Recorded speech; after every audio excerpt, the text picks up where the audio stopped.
저는 늘 새벽에 눈을 뜹니다. 알람보다 먼저 깨어 거실 불을 켜고 커피 포트를 올리죠. 습관입니다. 한 모금 삼키고 창밖을 보다가 스스로에게 묻습니다. 오늘은 마음이 잔잔할까? 아니면 또 어제의 그 미묘한 찝찝함이 올라올까? 이상하게도 지은과 만난 날 이후로는 늘 물결이 일었습니다. 이유를 정확히 말하라면 쉽지 않지만 오래 함께한 사람에게만 보이는 금이 있었죠. 겉으로는 웃는데 속에서는 이를 물고 있는 표정, 딱 그거였습니다. 지은과 저는 대학 동기였습니다. 발표 과제를 함께하며 가까워졌고 졸업 후에도 연락을 이어왔습니다. 둘이서 고시원 김치찌개를 나눠 먹던 때엔 서로를 응원했다가 결혼하고 자리를 잡은 뒤엔 아이 유치원 정보부터 병원, 보험 얘기까지 쉴 새 없이 주고받았죠.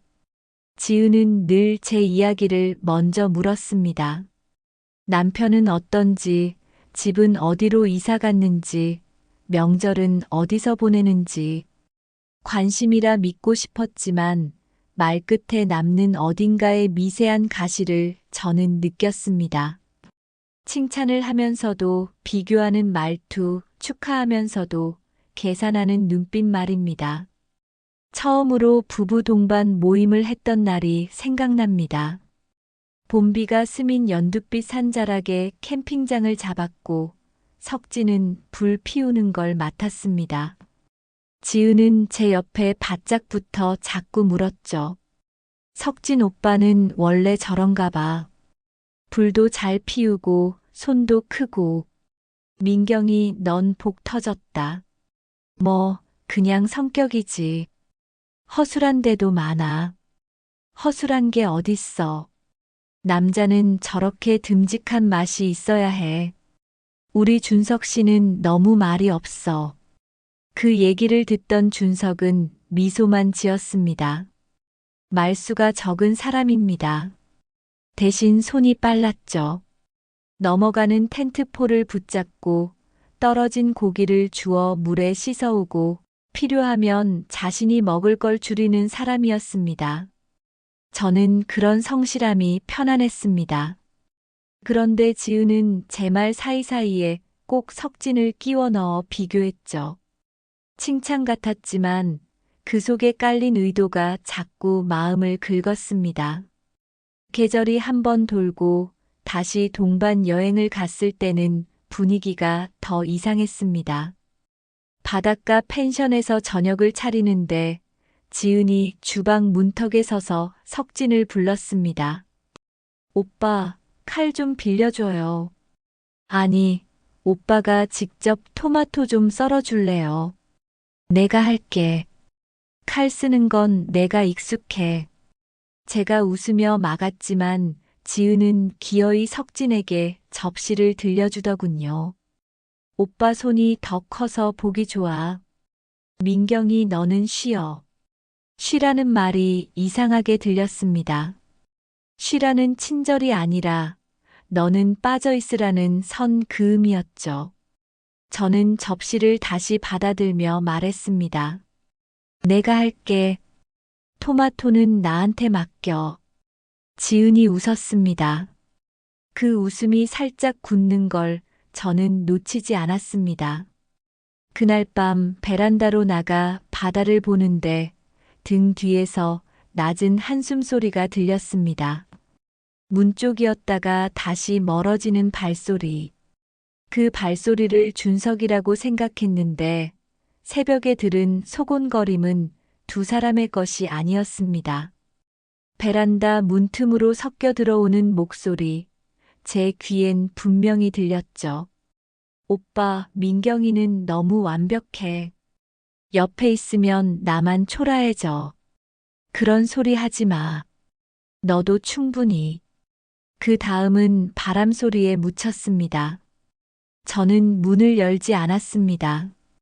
열면 그 순간부터 제 삶이 달라질 것 같아서요. 시간이 갈수록 지은의 질문은 더 구체적이 되었습니다. 민경아, 석진 오빠 보너스는 어떻게 투자했어? 오빠 승진하면 차 바꿔? 농담처럼 던지는 말이었지만 열이 배어 있었습니다. 어느 날은 제 앞에서 석진의 넥타이를 고쳐 매주려다 제가 보는 걸 알고 손을 걷어들였죠. 습관이야, 습관. 내가 스타일링 하는 거 좋아하잖아. 그 말이 이리저리 튕겨 다니더니 제 가슴에 떨어져 뜨겁게 지졌습니다. 습관이라니. 누군가의 남편 넥타이를 만지는 습관이 어디 있습니까? 준석은 느린 사람 같았지만 그날 이후로 저보다 먼저 변화를 알아챈 표정이었습니다. 캠핑 의자를 접으며 낮게 말했죠. 민경 씨, 불편하시면 다음엔 각자 따로 가요. 아니요. 아직은 괜찮아요. 아직은. 그 단어를 듣는 순간 제가 붙잡고 있던 평온이 얇은 종이처럼 들렸습니다. 아직은 이라니. 저는 이미 경계선 위에 서 있었죠. 지은의 질투는 소리 없이 집 안으로도 들어왔습니다. 제 생일날 그녀는 케이크와 함께 작은 상자를 내밀었습니다. 실핀에 큐빅이 박힌 머리 장식이었습니다. 너는 이런 거 안 하잖아. 근데 한 번쯤은 해봐. 어려 보이고 예뻐. 칭찬이었습니다. 그런데 끝이 독했습니다. 당신은 원래 꾸미지 못하는 사람이라는 선입견을 살짝 밀어넣는 말투였죠. 저는 미소만 지었습니다. 그날 밤 상자를 열어보니 안쪽 뚜껑에 작은 메모가 붙어 있었습니다. 너도 가끔은 변해봐. 오빠가 좋아할지도 몰라. 저는 펜을 들어 그 메모 뒤에 짧게 적었습니다. 나는 나대로 충분해. 그리고 상자를 서랍 깊숙이 넣었습니다. 그 즈음부터 석진이 달라졌습니다. 출근 셔츠가 바뀌고 향수가 진해졌고 노래를 흥얼거렸습니다. 늦는 날이 늘었지만 일정은 깔끔했습니다. 퇴근 후 회식, 거래처 미팅, 팀 회의, 시간표처럼 반복되는 알리바이. 너무 반듯해서 의심스럽다는 걸 저는 그때까지 말로 꺼내지 않았습니다. 대신 눈으로 적었습니다. 변화의 목록을 날짜 옆에 빼곡히 적었죠. 언제든 펼치면 제 마음이 과민한 게 아니라는 걸 확인할 수 있게요. 지은은 여전히 제 곁을 맴돌았습니다. 점심을 사주겠다고 오랜만에 불러내서는 말끝마다 석진을 올렸습니다. 너네 남편은 걸음걸이가 당당해. 멀리서 봐도 멋있더라. 준석 씨는 왜 그렇게 어깨가 좁아 보이냐? 사람마다 다른 거지. 준석 씨는 오래 앉아서 일하니까. 그치만 남자는 존재감이 있어야 하잖아. 여자 옆에서 빛나게 해주는 거. 너는 복 받은 거야. 그 말을 들으며 저는 속으로 숫자를 더했습니다. 칭찬의 개수, 비교의 횟수, 그리고 작은 한숨의 횟수. 대화가 끝날 때 제 손끝이 차갑게 식어 있었습니다. 어느 저녁 동네 마트에서 장을 보고 나왔을 때였습니다. 저 멀리 골목 모서리에서 석진이 전화로 웃고 있었습니다. 몸을 살짝 틀며 누군가를 기다리는 자세. 저는 장바구니를 들고 전봇대 뒤에 멈췄습니다.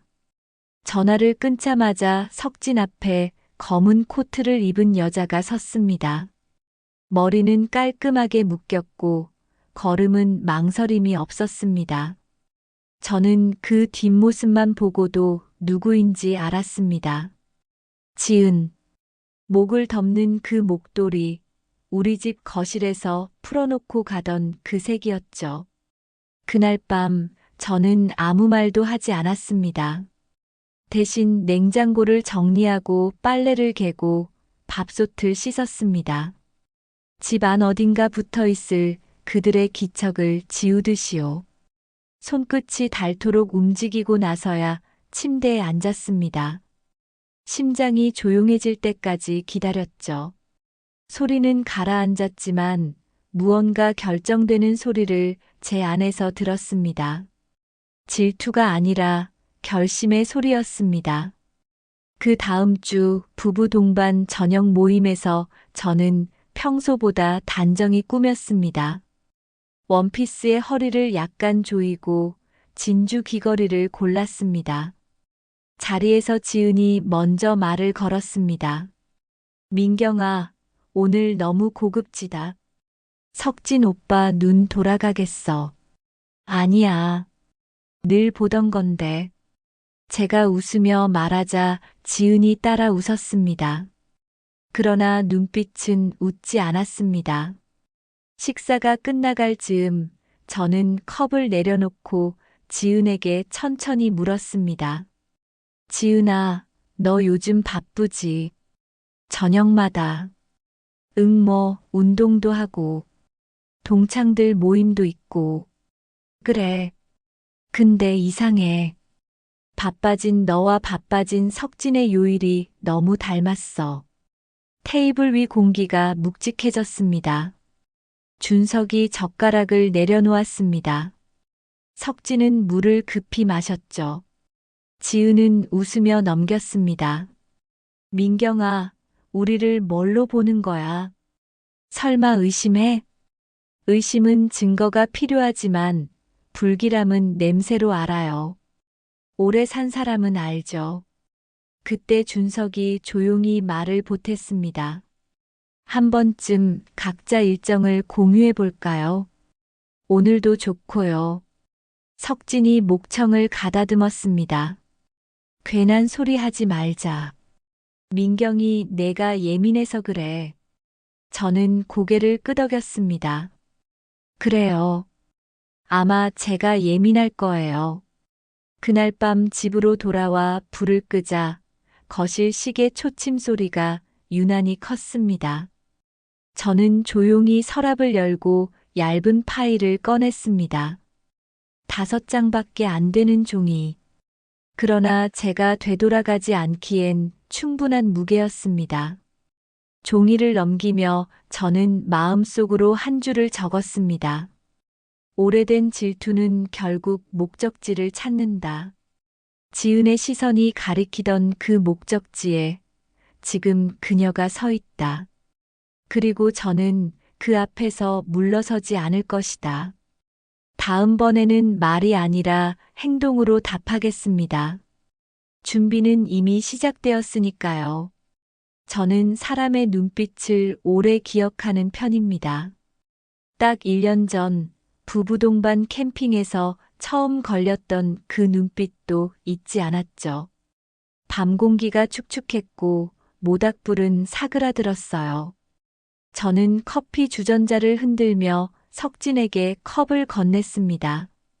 그때 지은이 웃으면서 말했죠. 저에게가 아니라 제 남편을 보면서요. 오랜 친구끼리 농담할 수 있습니다. 그런데 그날의 웃음은 농담이 아니었어요. 길고 느린 시선이었고 끝이 닿는 자리에는 제 자리가 없었죠. 그 이후로 작은 것들이 눈에 들어왔습니다. 석진이 핸드폰의 잠금 번호를 바꿨습니다. 달라진 향수 냄새가 옷에 배었고 회식이 잦아졌습니다. 지은의 연락 빈도도 이상했죠. 평소엔 단체 모임 공지가 다였는데 어느 날부터 제게 따로 물었습니다. 석진의 취향, 석진이 좋아하는 술, 석진에게 어울리는 넥타이. 저는 웃어 넘겼습니다. 친구니까요. 하지만 속은 서늘했습니다. 가까운 사람이 더 조용히 선을 넘는다는 걸 저는 알고 있었거든요. 퇴근길에 지은에게서 전화를 받았습니다. 요즘 잘 지내냐고, 건강은 어떠냐고, 주말엔 뭐 하느냐고. 묻는 말이 늘어날수록 저는 대답을 줄였죠. 멀어져야 한다는 신호였고, 저는 서둘러 거리를 두려 했습니다. 그런데 거리를 두면 둘수록 지은은 더 자연스럽게 스며들었습니다. 모임 날짜를 바꾸자고 제안했고, 석진과 상의했다며 일정표를 제 손에 쥐어줬죠. 회계팀에서 일하는 저보다 더 정확한 시간표였습니다. 제가 모르는 남편의 약속이 거기에 적혀 있었습니다. 어느 저녁 씻고 나온 석진의 셔츠 주머니에서 영수증이 나왔습니다. 바닷가가 보이는 고급 라운지, 2잔의 칵테일과 마른 안주. 저는 조용히 종이를 접어 서랍에 넣었습니다. 다음 날 지은이 은근히 물었습니다. 어제 바람이 심해 창문이 흔들려서 잠을 설쳤다네요. 저는 대충 응수했죠. 여기선 바람이 잔잔했다는 말로요. 사람은 모르는 이야기를 자신 있게 하지 못합니다. 지은은 알고 있었어요. 어디에 바람이 불었는지, 누구와 창문을 열었는지. 이쯤 되면 한 번쯤은 터뜨릴 수도 있었습니다. 하지만 저는 증거 없는 싸움을 해본 적이 없습니다. 회사에서 배운 습관이기도 했습니다. 감정은 잠깐이고 결과는 길게 남죠. 저는 관찰했습니다. 일정표, 결제 내역, 통화 시간, 이동 경로. 눈에 보이는 것부터 쌓아 올렸습니다. 그 사이 지은은 더 대담해졌습니다. 단체 모임에서 석진의 옷깃에 붙은 먼지를 떼주고 사진을 찍을 때 늘 석진 옆을 선점했죠. 저는 사진을 정리하며 배치를 체크했습니다. 사람은 습관대로 움직입니다. 두 사람의 어깨가 반복적으로 닿아 있었습니다. 우연이 아니었죠. 준석의 낌새도 비슷했다고 들었습니다. 금융권이라 숫자에 밝은 사람입니다. 지은의 교통카드 이용 내역과 택시 결제 시간이 집 도착 시간과 맞지 않는 날이 늘어났다고 했습니다. 집 앞 마트 영수증이 같은 시간대 다른 지역에서 찍힌 날도 여러 번이었고요. 무엇보다 마음이 식는 소리를 준석은 들었습니다. 대답이 짧아지고 눈이 흔들리고 저녁 약속이 늘어난 뒤부터는 집에서 웃음이 사라졌다네요. 숫자는 사람의 발자국을 훤히 드러내니까요. 저는 제 방식으로 더듬었습니다. 석진의 셔츠에서 낯선 섬유먼지가 나왔습니다. 우리 집에는 없는 색이었죠. 소파 틈에서 찾은 작은 머리핀 하나. 아이를 키우던 시절 쓰던 그 흔한 모양이 아니었습니다. 새로 산 향초 냄새. 저는 향초를 사지 않았습니다. 거실 화분 옆엔 낯선 꽃가루가 떨어져 있었고 현관 신발장엔 제가 모르는 구두 약품이 놓여 있었죠. 자취가 하루치씩 남았습니다. 그것들은 제게 말했습니다. 당신이 놔둔 믿음 위에 다른 사람이 들어왔다고요. 결정적인 건 메시지였습니다. 어느 밤 석진이 씻으러 간 사이 화면에 미리 보기 문구가 떴습니다. 잘 쉬었냐고 묻는 짧은 안부. 저는 손을 대지 않았습니다. 그저 문장 끝에 말투를 보았죠. 우리 둘만 아는 말씨, 우리 둘만 쓰던 농담. 그런데 우리 둘이 아니었습니다. 저는 그 미리 보기를 사진으로 찍지 않았습니다. 제 방식은 늘 같습니다. 보았으면 지워지지 않습니다. 침착하게 다음 조각을 기다리는 게 제 성격이죠. 그 즈음 지은은 더 노골적이었습니다. 단체 채팅방에서 저와 석진을 함께 지목하며 농담을 던졌고 답장을 유도했습니다. 저는 말을 아꼈습니다. 그러자 지은은 제게 개인적으로 따지듯 물었습니다. 왜 요즘 차갑냐고 친구끼리 이럴 수 있냐고. 저는 오래된 버릇처럼 웃었습니다. 바쁘다고 했죠. 그런데 지은의 다음 문장이 참 이상했습니다. 석진이 요즘도 야근이 많냐고 되묻더군요. 저만 모르는 남편의 야근을 지은이 더 잘 알고 있었습니다. 주말에 부부 동반으로 등산을 갔습니다. 산 입구에서 지은은 제 손을 꼭 잡으며 말했죠. 예전처럼 자주 보자고요. 저는 손을 뺐습니다.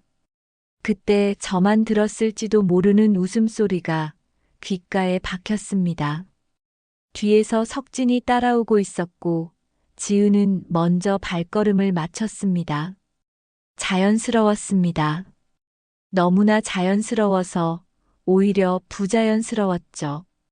그날 밤 저는 혼자 차를 몰고 강변을 천천히 돌았습니다. 차창을 살짝 내리니 서늘한 바람이 들어왔습니다. 사람의 믿음이 무너지는 소리는 조용합니다. 쿵소리가 아니라 미세한 금이 쩍쩍 번지는 소리죠. 저는 결심했습니다. 넘겨짚지 않기로요. 대신 넘겨받기로 했습니다. 증거와 사실을. 그게 언젠가 제 삶을 끝까지 지켜줄 거라 믿었습니다. 며칠 후 준석에게서 문자가 왔습니다. 모임 날짜를 확인하는 평범한 내용이었죠. 저는 그 문자에 오래 머물렀습니다. 답은 짧게 보냈습니다. 바쁘다고 다음에 보자고. 그런데 다음 날 준석이 전화를 해왔습니다. 목소리는 차분했습니다. 잠깐 볼 수 있냐고 물었죠. 저는 회사 근처 카페를 골랐습니다. 낮은 음악이 깔리던 곳이었어요. 준석은 계산적인 사람이었습니다. 말의 순서를 잘 세우는 사람이었죠. 그는 조심스럽게 자신의 표를 꺼냈습니다. 지은의 이동 기록, 결제 내역, 일정의 어긋남. 그리고 제게 물었습니다. 혹시 비슷한 흔적을 본 적 있냐고요? 저는 고개를 끄덕였습니다. 작은 것들이 많다고, 그 작은 것들이 모양을 만들기 시작했다고.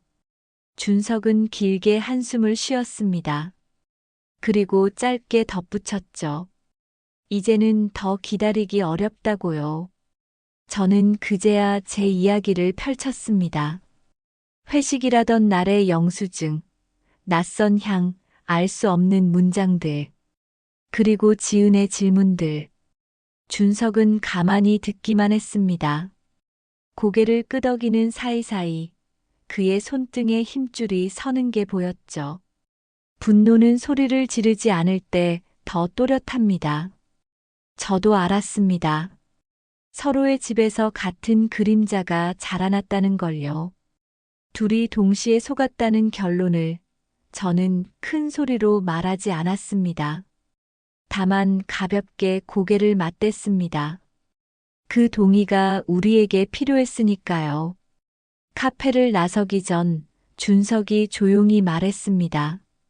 오래 봤다는 말 대신 오래 참았다는 말이 더 맞겠다며. 저는 맞장구 쳤습니다. 저도 오래 참았다고요. 집으로 돌아오는 길 가로등 불빛이 차창에 흘렀습니다. 그 빛이 깜빡일 때마다 제 마음의 결심도 한 번씩 더 단단해졌습니다. 그날 밤 석진이 늦게 들어왔습니다. 현관문 비밀번호를 누르는 소리가 제 귓길을 흔들었습니다. 저는 불을 켜지 않고 자리에서 일어나 물을 마셨습니다. 잠결의 목마름처럼 보였겠죠. 석진은 조용히 욕실로 들어갔습니다. 물소리가 길었습니다. 거울 앞에 서서 저는 제 얼굴을 봤습니다. 놀랍게도 눈빛이 흔들리지 않았습니다. 사랑이 끝나면 사람이 망가진다고요. 저는 다르게 믿습니다. 사랑이 끝나면 사람은 달라집니다. 망가지는 쪽으로도 달라지는 쪽으로도요. 저는 후자를 선택하기로 했습니다. 침대에 누워 천장을 바라보며 생각했습니다. 지금은 아직 말하지 말자.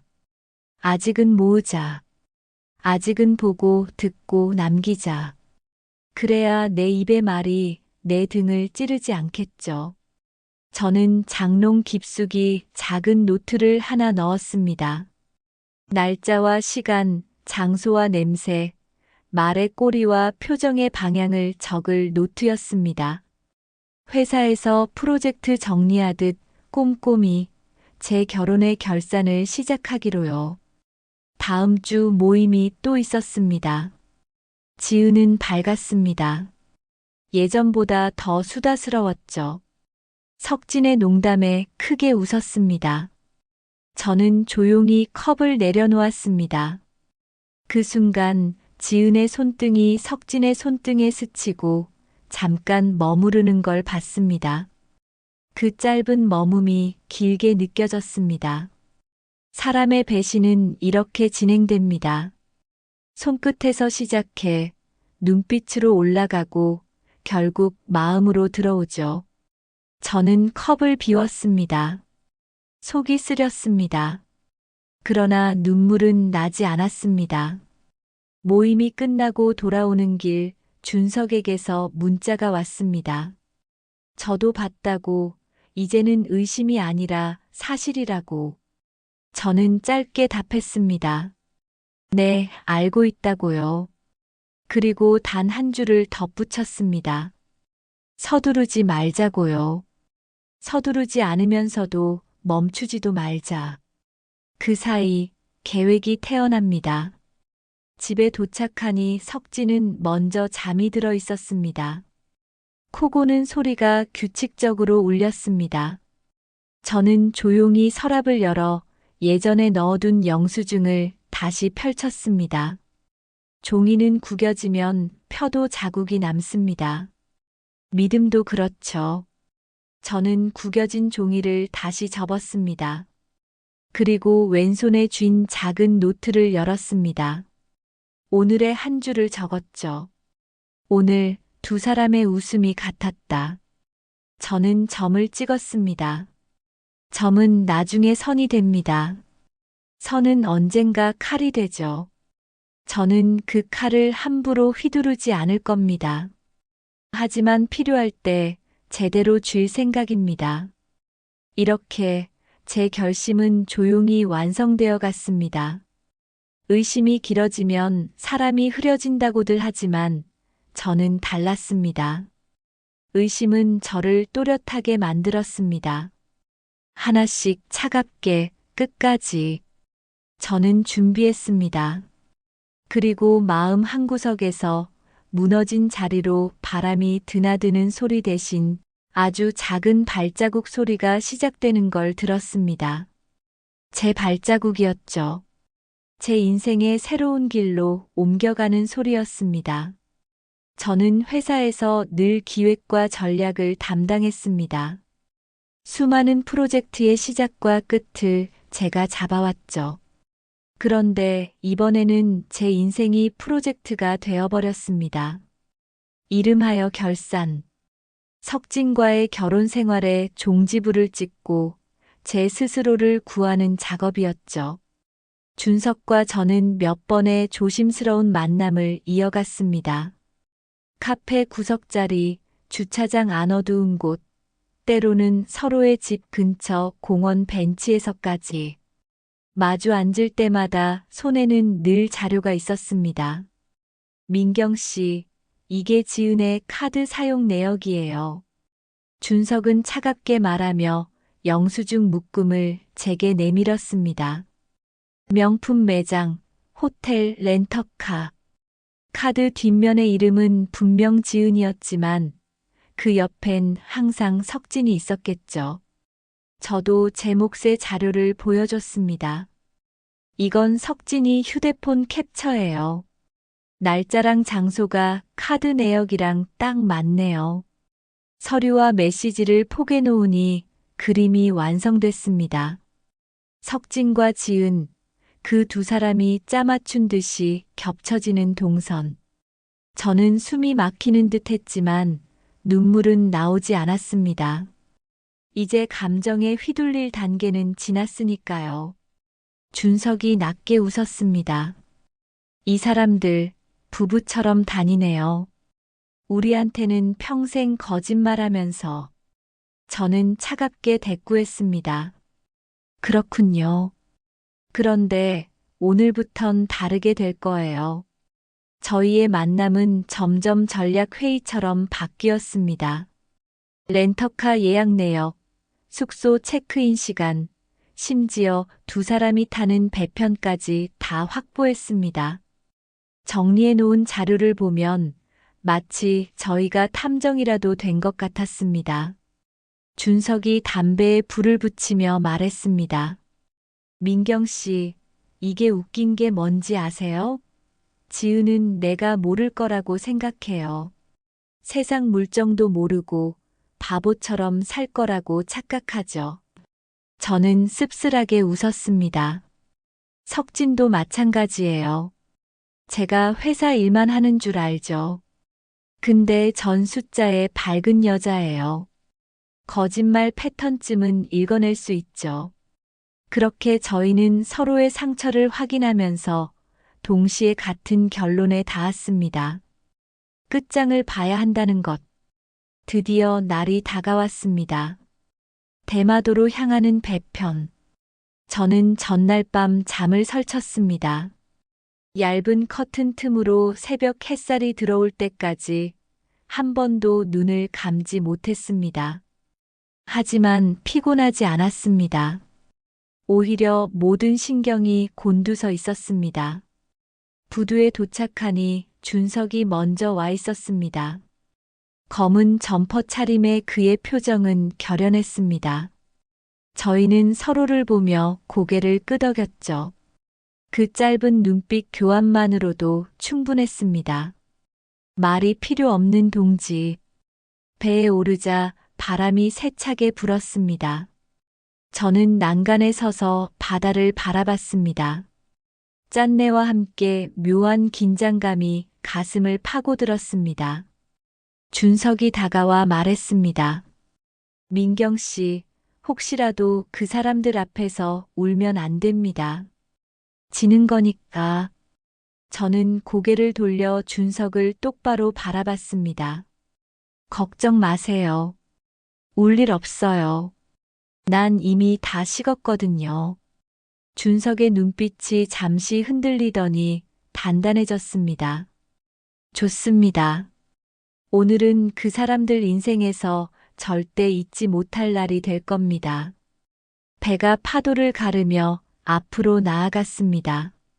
저는 가방 속에서 이혼 서류를 꺼내 살짝 확인했습니다. 그 두꺼운 종이가 제게 방패이자 칼 같았습니다. 마음속으로 되뇌었습니다. 오늘로 끝이다. 눈물도 망설임도 미련도 없다. 배는 대마도의 항구에 도착했고 저희는 말없이 발걸음을 옮겼습니다. 이제 무대는 준비됐습니다. 화려한 샹들리에가 반짝이는 대마도의 호텔 로비는 여행객들로 북적였습니다. 그 한가운데 저는 이미 숨도 고르지 않은 채 기다리고 있었습니다. 손에는 두툼한 가방이 들려 있었습니다. 안에는 이혼 서류와 그동안 모은 불륜 증거들이 들어 있었습니다. 오늘 이 자리에서 모든 걸 끝내리라 다짐했기에 저의 눈빛은 차갑게 가라앉아 있었습니다. 엘리베이터가 열리고 그들이 나타났습니다. 지은은 화려한 원피스 차림에 얼굴엔 분까지 진하게 먹여놓은 모습, 옆에는 구겨진 셔츠에 머리까지 헝클어진 석진이 서 있었습니다. 둘의 표정은 아직도 방금 전까지 무슨 짓을 했는지 그대로 묻어나 있었습니다. 지은은 얼굴에 만족스러운 미소를 들이운 채 새로 산 명품 가방을 팔에 걸고 있었죠. 제 눈에는 그 모습이 우스꽝스럽게 보였습니다. 친구의 남편을 훔쳐놓고 승리자처럼 웃고 있으니 말입니다. 그 순간 저는 자리에서 벌떡 일어나 지은에게 다가갔습니다. 잘 놀았니? 지은의 얼굴이 굳었습니다. 석진은 순간적으로 움찔했죠. 하지만 대답을 하기 전에 제 손바닥이 지은의 뺨을 후려쳤습니다. 이 더러운 년아, 내가 친구냐? 첫 번째 싸대기 소리가 로비에 울렸습니다. 지은의 얼굴이 획 돌아가며 머리카락이 흐트러졌습니다. 그리고 곧바로 기다릴 필요도 없이 두 번째 싸대기를 후려쳤습니다. 이 더러운 년아. 지은이 휘청거리며 소리를 질렀습니다. 민경, 너 미쳤어. 미쳤다고? 미친 건 내년이지. 남의 남편 탐내는 쓰레기 같은 년아. 나는 그녀의 머리채를 움켜쥐고 로비 바닥에 그대로 내동댕이 쳤습니다. 지은이 비명을 질렀지만 사람들의 눈에는 오히려 그녀가 한심한 몰골로 보였을 겁니다. 사람들이 놀라서 돌아봤습니다. 지은은 얼굴을 감싸며 저를 노려봤습니다. 민경아, 이건 오해야. 오해? 오해라고? 1년 넘게 내 남편이랑 호텔방 들락거리던 게 오해야? 내가 먼저 들이댔잖아. 내가 모를 줄 알았냐? 저는 숨도 고르지 않고 퍼부었습니다.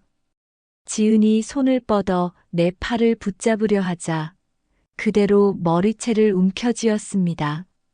지은이 비명을 지르며 몸을 비틀었지만 저는 놓지 않았습니다. 몇 번이나 머리를 세게 흔들어 주자 지은의 가방이 바닥에 나뒹굴었습니다. 주변에서 사람들이 웅성거렸지만 저는 멈추지 않았습니다. 그때 석진이 다급히 다가와 제 팔을 붙잡으려 했습니다. 민경아, 제발 그만해. 얘기부터. 순간 나는 무릎을 들어 석진의 정강이를 잇는 힘껏 걷어찼습니다. 악! 석진이 비명을 지르며 앞으로 몸을 숙였습니다.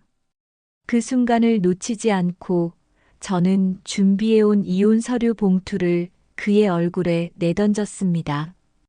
봉투가 얼굴을 스치며 바닥에 떨어지자 저는 이를 악물고 소리쳤습니다. 이걸로 끝이다. 너 같은 놈하고는 단 한순간도 더 같이 못 살아. 꺼져, 쓰레기 같은 인간아. 석진은 얼굴이 하얗게 질리며 바닥에 떨어진 서류를 부여잡았습니다. 저는 차갑게 석진을 내려다봤습니다. 내 체면, 내 자존심, 다 여기 호텔 바닥에 처박혔어. 넌 남편도 아니고 아빠도 아니야. 그냥 쓰레기지. 그 순간 뒤에서 준석이 앞으로 걸어 나왔습니다. 그의 눈빛도 불꽃처럼 차가웠습니다. 지은이 여전히 머리를 매만지며 비틀거리자 준석이 바닥에 떨어진 가방을 냉정하게 집어들었습니다. 그리고는 힘껏 로비 바닥에 내던졌습니다. 이게 내가 원한 거냐? 친구 남편 탐내 뺏고 얻은 게 이딴 가방이냐? 내 인생 전부가 이거지. 지은이 눈물을 글썽이며 허겁지겁 가방을 주우려 하자 준석이 발로 눌러버렸습니다. 주워. 그게 내 인생의 전부니까. 남의 남편에 매달려서 얻은 게 고작 이거냐? 역겨운 년. 지은이 벌벌 떨며 손목을 잡아 끌려 하자 준석이 거칠게 손을 뿌리쳤습니다. 넌 내 아내가 아니라 내 인생의 오점이야. 이제 내 인생에서 꺼져. 준석의 목소리가 쩌렁 울리자 로비 사람들이 숨죽여 지켜봤습니다. 지은의 얼굴은 새빨갛게 달아올랐고 석진은 땅만 바라본 채 움츠러들었습니다. 준석은 마지막으로 석진의 멱살을 낚아채며 낮게 쏘아붙였습니다. 석진아, 넌 민경 같은 여자를 잃은 순간 이미 끝난 거다. 이 여자가 내 옆에 있어준 게 기적이었는데 넌 그 기적을 발로 차버렸어. 이제 보니 너희 둘은 딱 잘 어울리네. 한심한 남자랑 더러운 여자. 천생연분이군. 저는 준석의 말에 고개를 끄덕였습니다. 지은은 분에 못 이겨 미친년아. 소리를 지르며 다시 덤벼들었지만 제가 먼저 그녀의 머리칼을 움켜쥐었습니다. 지은은 비명을 질렀고 저는 단호하게 밀쳐냈습니다. 저는 마지막으로 그들을 내려다보며 내뱉었습니다. 너희 둘, 이제 내 인생에서 꺼져. 남은 평생 서로의 추악함만 곱씹으면서 살면 되겠네. 그리고 준석과 함께 당당히 등을 돌렸습니다. 로비 한가운데에서 박수와 탄식이 동시에 터져 나왔습니다. 저는 오랫동안 눌러왔던 분노가 시원하게 풀려나가는 것을 느꼈습니다. 이제 모든 것이 끝났습니다. 그리고 동시에 새로운 시작이 기다리고 있었습니다. 호텔 로비를 박차고 나왔을 때 저의 손끝이 여전히 떨리고 있었습니다. 따귀를 날린 감각, 서류를 던진 순간의 통쾌함, 머리채를 움켜쥔 손맛까지 모든 게 생생했습니다. 하지만 동시에 공허함도 밀려왔습니다. 끝내버렸다는 안도감과 함께 이제 앞으로 무엇을 해야 할까 하는 허무감이 고개를 들고 있었습니다. 부산으로 바로 돌아갈까 하는 생각이 잠시 스쳤습니다.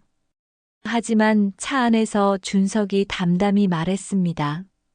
민경 씨, 지금 바로 돌아가면 더 허무할 겁니다. 최소한 마음을 추스르고 가야 하지 않겠습니까? 저는 고개를 끄덕였습니다. 그의 말이 이상하게도 제 마음에 와닿았습니다. 대마도의 바람은 시원했고 바다 냄새가 가슴을 씻어내리는 듯 했습니다. 결국 저희는 일정을 취소하지 않고 그곳에 며칠 더 머무르기로 했습니다. 복수의 현장이었던 이 섬에서 제 마음을 다시 세우기 위해서였습니다. 숙소에 들어가자 긴장이 풀리며 다리에 힘이 빠졌습니다. 그런데 준석은 아무렇지 않게 짐을 풀며 저를 챙겼습니다. 물을 내밀고 따뜻한 차를 끓여주며 아무 말 없이 제 옆에 앉아주었습니다. 그 침묵이 오히려 위로였습니다. 그동안 저는 결혼 생활 내내 상대에게 기대어 본 적이 없었습니다. 늘 스스로 강해져야 한다고 생각했으니까요. 그런데 지금 옆에 조용히 있어주는 한 사람이 있다는 게 이렇게 든든할 줄 몰랐습니다. 오늘 많이 힘들었을 텐데. 준석이 조심스럽게 말을 꺼냈습니다. 힘들었죠. 그런데 이상하게도 시원해요. 다 끝났다는 게 믿기지 않지만 후회는 없어요. 그게 바로 복수의 힘 아닐까요? 이제 시작입니다. 민경 씨 인생은 아직 길잖아요. 그의 말투에는 억지가 없었습니다. 그냥 사실을 말하는 듯 담백했습니다. 저는 그 담백함이 좋았습니다. 괜히 위로하려 들지도 동정하려 하지도 않는 태도. 그저 동등한 사람으로서, 같은 상처를 공유한 사람으로서 저를 바라보고 있었습니다. 저녁에 바닷가로 산책을 나갔습니다. 석양빛이 바다 위를 붉게 물들이고 있었습니다. 파도 소리 사이로 저는 불현듯 준석을 곁눈질했습니다. 바닷바람에 머리카락이 흩날렸지만 그는 묵묵히 제 옆을 걸으며 발걸음을 맞추고 있었습니다. 준석 씨, 참 이상하죠. 우린 같은 배를 탄 지원군 같아요. 한 배를 타고 와서 같은 적을 향해 싸운 동지랄까? 그가 미소를 지으며 대답했습니다. 동지는 맞죠. 하지만 난 민경 씨가 생각하는 것보다 더 많은 걸 느끼고 있습니다. 그 순간 가슴이 철렁 내려앉았습니다. 뭐라 대답해야 할지 몰랐지만 외면하지도 못했습니다. 저는 그와 눈이 마주친 채 잠시 멈춰 섰습니다. 그의 눈빛은 깊고 따뜻했습니다. 오래된 벼랑 끝에 서 있다가 드디어 안전한 손에 이끌려 내려오는 기분이 들었습니다. 그날 밤 숙소로 돌아와 침대에 누웠을 때 온몸이 긴장해서 풀리며 눈물이 터져 나왔습니다. 억눌러왔던 분노와 서러움이 함께 터져 나왔던 것이었습니다. 그런데 그 눈물 속에는 이상하게도 두려움보다는 안도감이 섞여 있었습니다. 옆방에서 들려오는 준석의 낮은 기침 소리가 오히려 저를 편안하게 했습니다. 저는 속으로 중얼거렸습니다. 이 사람 어쩌면 내가 그동안 몰랐던 진짜 인연일지도 몰라. 분명히 복수를 위해 함께 왔는데 어느새 그의 존재가 저의 공허함을 채워주고 있었습니다. 마음이 열리는 순간은 그렇게 조용히 다가왔습니다. 마치 파도가 모래사장을 살짝 적시는 것처럼. 일주일이 다 되어가는 어느 저녁, 숙소의 작은 라운지에 앉아 있었습니다. 창밖에는 대마도의 바다가 어둠 속에서 은빛 물결을 만들며 출렁이고 있었죠. 촛불처럼 은은한 전등이 켜져 있었고 그 불빛 아래 준석은 묵묵히 제 앞에 앉아 있었습니다. 괜히 긴장이 되더군요. 술잔에 담긴 사케를 기울이며 저는 속으로 생각했습니다. 이게 꿈은 아니겠지. 나 같은 사람이 이런 평안을 다시 느낄 수 있다니. 준석이 잔을 내려놓으며 제 얼굴을 똑바로 보았습니다. 민경 씨, 지난 며칠 동안 정말 많이 웃으셨어요. 저는 당황해 눈을 피했죠. 제가 웃었나요? 그런 기억은 없는데. 예. 처음에는 힘겹게 웃으시더니 지금은 자연스러워졌어요. 그 미소가 참 예쁘더군요. 그 말에 제 가슴이 두근거렸습니다. 지난 1년간 저는 웃음을 잃고 살아왔습니다. 남편의 배신, 친구의 배신, 그 모든 것이 저를 껍데기처럼 만들었죠. 그런데 준석은 그걸 알아봤습니다. 저는 속내를 털어놓았습니다. 사실 전 이제 누굴 믿는 게 무서워요. 배신당할까봐, 또 쓰러질까봐. 준석은 잠시 생각하다가 단호하게 말했습니다. 민경 씨, 이제는 배신이 아니라 믿음을 선택하세요. 제가 약속드리죠. 다시는 상처 주지 않겠다고. 그의 목소리에는 흔들림이 없었습니다. 그 순간 마음속에 단단히 걸어 잠갔던 문이 열리는 소리가 들렸습니다. 제 눈가가 뜨거워졌습니다. 준석 씨, 저 같은 사람 받아줄 수 있나요? 그는 조용히 고개를 끄덕이며 제 손을 잡았습니다. 민경 씨는 저 같은 사람을 받아줄 수 있겠습니까? 우린 둘 다 상처 입은 사람들이지만 그래서 더 잘 어울린다고 생각합니다. 손끝이 닿는 순간 전기가 흐르는 듯 온몸이 떨렸습니다. 오래된 상처가 위로받는 느낌이었고 굳어있던 마음이 녹아내리는 것 같았습니다. 우리는 한참 동안 말없이 서로의 손을 꼭 잡고 있었습니다. 따뜻했습니다. 그 따뜻함이 지난 고통을 잠시 잊게 했습니다. 그날 밤 우리는 끝없이 대화를 나눴습니다. 남편과 아내에게 당한 배신, 그로 인해 얼마나 무너졌는지 서로 버텨온 시간들을 털어놓았습니다. 웃기도 하고 울기도 했습니다. 그러다 어느 순간 말이 먹고 눈빛이 이어졌습니다. 준석이 조용히 속삭였습니다. 민경 씨, 당신은 제게 새로운 시작입니다. 저도 용기를 내어 대답했습니다. 저도 그래요. 다시는 웃지 못할 줄 알았는데 지금 이렇게 웃고 있잖아요. 그리고 우리는 마침내 서로의 품에 안겼습니다. 간절했고 뜨거웠습니다. 그러나 절박하지는 않았습니다. 단순히 상처를 덮으려는 위로가 아니었습니다. 진심으로 서로를 원하고 새로운 길을 함께 가고 싶다는 열망이었습니다. 그날 이후 저는 달라졌습니다. 눈빛에 힘이 생기고 목소리에 자신감이 돌아왔습니다. 준석도 변했습니다. 더 이상 지은에게 발목 잡힌 남자가 아니라 미래를 꿈꾸는 당당한 사람이었죠. 우리는 서로를 바라보며 알았습니다. 이제 우린 더 이상 피해자가 아닙니다. 새로운 주인공이죠. 대마도에서 돌아온 저는 숨 돌릴 틈도 없이 바로 변호사 사무실로 갔습니다. 손에 들고 있던 서류 봉투에는 지난 1년간 제가 모은 증거들이 모두 들어 있었습니다. 사진, 문자 캡처, 카드 사용 내역, 호텔 예약 정보까지. 변호사가 자료를 훑어보다가 감탄하듯 말했습니다. 민경 씨, 이 정도면 게임 끝입니다. 상대가 뭐라 발뺌할 수가 없겠어요. 저는 차갑게 대답했습니다.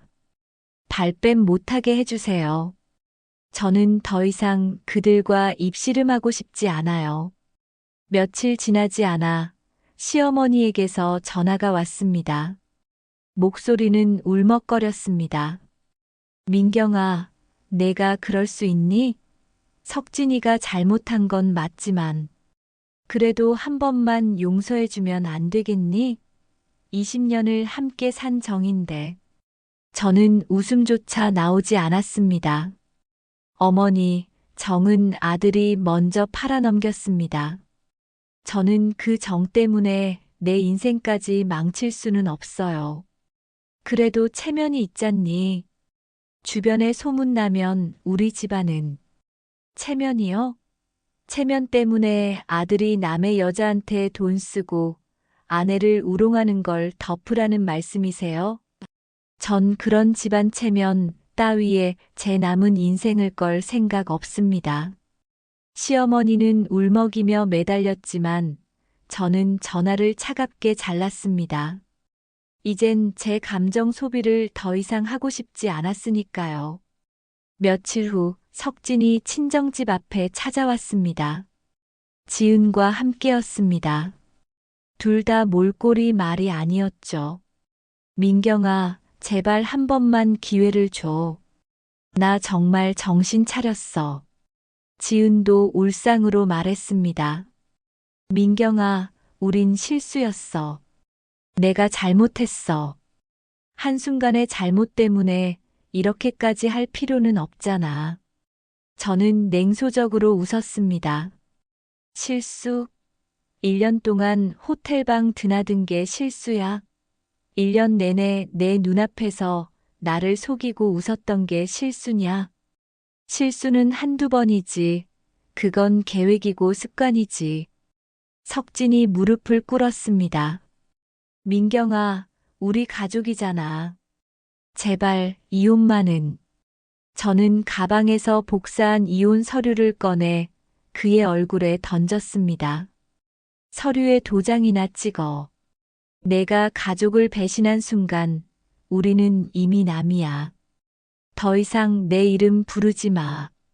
지은이 다급히 제 손목을 붙잡았습니다. 민경아, 우리 다시 친구로 돌아가자. 저는 손목을 거칠게 뿌리쳤습니다. 친구, 너 따위가 진정한 친구였으면 내 남편을 넘봤겠냐? 넌 내 인생에서 가장 더러운 오점이야. 다시는 내 앞에 나타나지 마. 그 순간 뒤에 있던 준석이 앞으로 나섰습니다. 그는 준비해온 서류 봉투를 지은 얼굴에 던졌습니다. 이게 내가 받을 최종 선물이야. 이혼 서류. 지은이 경악하며 바닥에 떨어진 서류를 주워들려 했지만 준석이 한마디로 못을 박았습니다. 주워. 내 인생은 거기서 끝이야. 넌 내 아내였던 적 없고 내 인생을 더럽힌 여자일 뿐이야.